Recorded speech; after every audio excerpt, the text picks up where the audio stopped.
Assalamualaikum warahmatullahi wabarakatuh. Nama saya Dr. Gigi Elvita Sriwahyuni, peserta Laser CPNS golongan 3 angkatan 1 tahun 2023. Pada kesempatan ini, saya ingin memaparkan rancangan aktualisasi saya mengenai optimalisasi pengisian odontogram di unit poligigi Rumah Sakit Umum Daerah Tengku Abdullah Syafi'i Berenun. Undang-Undang Dasar Negara Republik Indonesia tahun 1945 telah mengatur beberapa hak asasi manusia di bidang kesehatan. Salah satunya pada pasal 28H ayat 1. Pelayanan kesehatan harus diwujudkan dengan upaya peningkatan derajat kesehatan masyarakat yang setinggi-tingginya. Setiap dokter atau dokter gigi dalam menjalankan praktek kedokteran wajib membuat rekam medis, dan sarana pelayanan kesehatan wajib menyediakan fasilitas yang diperlukan dalam penyelenggaraan rekam medis. Dalam pelayanan kesehatan gigi, perlu adanya rekam medis gigi yang disebut dengan odontogram. Odontogram adalah catatan pemeriksaan terhadap seluruh keadaan gigi dan mulut pasien yang dilakukan dan dicatat, sehingga memberikan gambaran keadaan gigi dan mulut secara keseluruhan. Aktualisasi ini memiliki tujuan untuk membekali ASN agar mampu mengaktualisasikan dan menerapkan nilai-nilai dasar ASN, lalu menjadikan nilai-nilai dasar ASN melekat kuat dalam diri aparatur. Aktualisasi ini juga diharapkan memberikan kontribusi positif bagi pasien dan bagi pelayanan gigi di Rumah Sakit Umum Daerah Tengku Abdullah Syafi'i Berenun. Manfaat aktualisasi ini bagi penulis adalah sebagai pengalaman belajar dan sebagai bagian dari kontribusi seorang ASN dalam mengemban tanggung jawab sebagai aparatur negara dan sebagai pelayan masyarakat.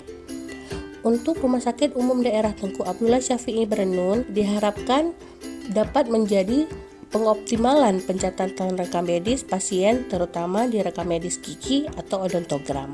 Ruang lingkup aktualisasi ini mencakup penerapan nilai-nilai dasar ASN yang berlokasi di Rumah Sakit Umum Daerah Tengku Abdullah Syafi'i Berenun dan dimulai di tanggal 16 Mei sampai 28 Juni 2023.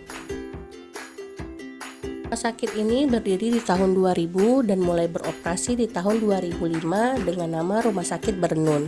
Lalu di tahun 2006 berganti nama menjadi Rumah Sakit Umum Mutiara Berenun. Dan di tahun 2007 berganti nama kembali menjadi Rumah Sakit Ibu dan Anak Berenun. Lalu di tahun 2012 rumah sakit ini berganti nama menjadi Rumah Sakit Umum Daerah Tengku Abdullah Syafi'i Berenun sampai dengan sekarang. Rumah sakit ini memiliki kebijakan mutu yang disingkat dengan PATEN, yaitu profesionalisme, aman, terjangkau, elegan, dan nurani. Rumah sakit ini juga memiliki moto ramah dalam pelayanan, profesional dalam tindakan. Dari rumah sakit ini adalah menjadikan Rumah Sakit Umum Daerah Tengku Abdullah Syafi'i Berenun sebagai rumah sakit umum terbaik dan menjadi kebanggaan masyarakat Berenun khususnya serta masyarakat Kabupaten Pidi pada umumnya. Misi dari rumah sakit ini adalah memberikan pelayanan kesehatan pada masyarakat secara prima, bermutu, serta terjangkau oleh semua lapisan masyarakat.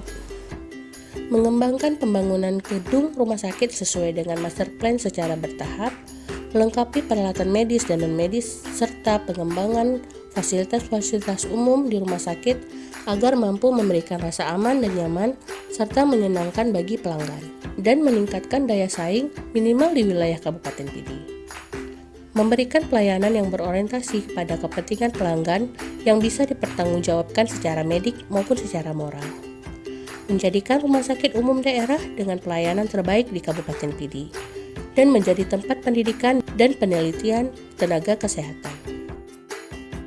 Rumah Sakit Umum Daerah Tengku Abdullah Syafi'i Berenun dipimpin oleh seorang direktur yang berada di bawah naungan Kepala Dinas Kesehatan, dibantu oleh 1 kepala bagian dan 3 kepala bidang, beserta jajaran-jajarannya. Nilai-nilai dasar ASN berakhlak yang pertama yaitu berorientasi pelayanan, yaitu berkomitmen memberikan pelayanan prima demi kepuasan masyarakat. Yang kedua, akuntabel, yaitu bertanggung jawab atas kepercayaan yang diberikan. Yang ketiga adalah kompeten, yaitu terus belajar dan mengembangkan ilmu. Yang keempat adalah harmonis, yaitu saling peduli dan menghargai perbedaan. Yang kelima adalah loyal, yaitu berdedikasi dan mengutamakan kepentingan bangsa dan negara. Yang keenam adalah adaptif, yaitu terus berinovasi dalam menggerakkan atau menghadapi perubahan. Yang ketujuh adalah kolaboratif, yaitu membangun kerjasama yang sinergis. Tugas pokok dokter gigi adalah memberi pelayanan kesehatan gigi dan mulut pada sarana pelayanan kesehatan yang meliputi promotif, preventif, kuratif, dan rehabilitatif untuk meningkatkan derajat kesehatan masyarakat dalam rangka kemandirian di bidang kesehatan gigi dan mulut kepada masyarakat. Fungsi dokter gigi adalah dokter gigi berkedudukan sebagai pelaksana teknis di bidang pelayanan kesehatan gigi dan mulut kepada masyarakat pada sarana pelayanan kesehatan di lingkungan Departemen Kesehatan dan instansi di luar Departemen Kesehatan. Identifikasi isu dari rancangan aktualisasi saya yaitu yang pertama, kurang optimalnya pelaksanaan mencuci tangan 6 langkah 5 momen. Yang kedua, kurang optimalnya penyimpanan alat dan bahan medis. Yang ketiga, belum optimalnya pengisian odontogram. Yang keempat, kurang optimalnya penerapan posisi ergonomis saat pelayanan. Dari keempat isu yang ada, selanjutnya dilakukan analisis menggunakan metode APKL, sehingga mendapati 3 isu yang paling mendesak untuk dilakukan pemecahan masalah. Lalu, ketiga isu tersebut dilakukan analisis isu kembali menggunakan metode USG sehingga mendapati 1 core isu yaitu belum optimalnya pengisian odontogram. Lalu dilakukan analisis respon untuk menentukan penyebab-penyebabnya. Penyebab-penyebab terjadinya core isu tersebut sesuai dengan paparan yang saya tampilkan. Gagasan pemecahan isu yang akan saya lakukan adalah optimalisasi pengisian odontogram dengan pembuatan form odontogram pengkajian awal dan pengkajian lanjutan di Poli Gigi Rumah Sakit Umum Daerah Tengku Abdullah Syafi'i Berenun yang efektif dan efisien. Untuk kegiatan 1, saya akan melakukan pembuatan form odontogram pengkajian awal. Output atau hasil dari kegiatan tersebut adalah tersedianya form odontogram pengkajian awal yang efektif dan efisien yang dapat digunakan di Rumah Sakit Umum Tengku Abdullah Syafi'i Berenun.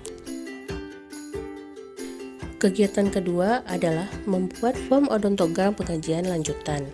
Output atau hasil dari kegiatan tersebut adalah tersedianya form odontogram pengkajian lanjutan yang dapat digunakan di Rumah Sakit Umum Tengku Abdullah Syafi'i Berenun.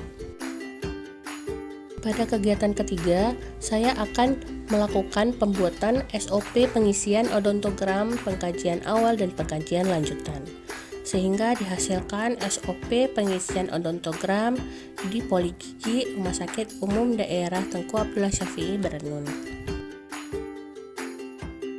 Pada kegiatan keempat, saya akan melakukan sosialisasi form odontogram dan sosialisasi SOP pengisian odontogram, sehingga akan menghasilkan pemahaman dari staf Poli Gigi tentang cara pengisian odontogram sesuai dengan SOP.